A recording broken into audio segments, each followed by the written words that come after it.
Welcome back, everyone. If you're new here, make sure to hit that subscribe button for life-changing advice every week. Today, we're tackling a huge issue many men face: being manipulated by women.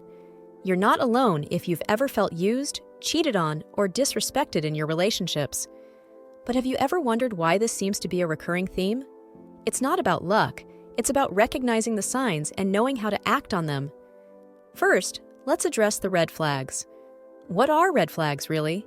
They're warnings, small cues that reveal someone's true nature. You see, every woman you date who ends up disrespecting or using you has shown her intentions early on.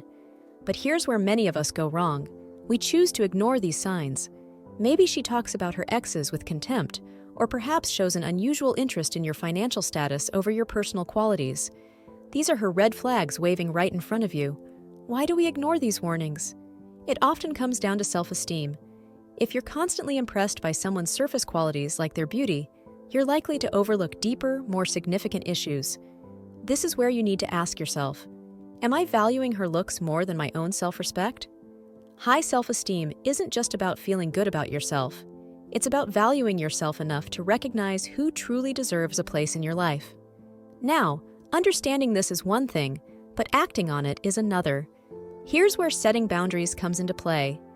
Boundaries are not about being defensive.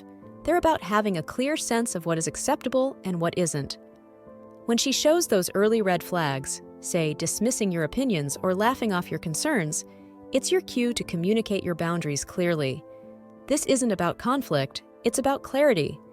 It's telling her, I respect myself enough not to tolerate this behavior. But what happens next is crucial. You've set your boundaries, but she crosses them again. This is a critical juncture. Many men react by bending their rules, thinking it'll keep the peace. But here's the hard truth. Peace without respect in a relationship isn't peace. It's suppression. You're suppressing your self-worth and your needs for the sake of temporary harmony. If she crosses your boundaries without consequences, she learns she can disrespect you without losing you. This is a common pattern, especially for those who have experienced inconsistent love or validation in their early lives. If you grew up where love was conditional, where you had to earn approval or affection, you might find yourself repeating this pattern in your adult relationships. You try to earn their respect and love by accommodating their disrespect. It's a cycle that feels familiar, but familiarity here doesn't mean healthiness. It means you're replaying your past hurts.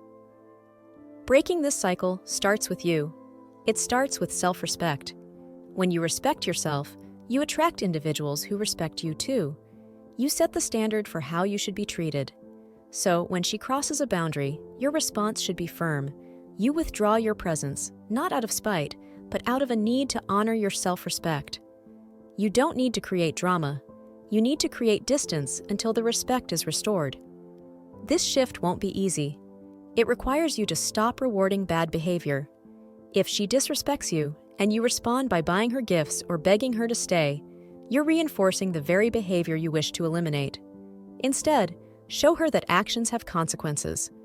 If she cheats or lies, and you respond with integrity and self-respect by setting limits, or even walking away, you send a powerful message about what you expect and deserve in a relationship.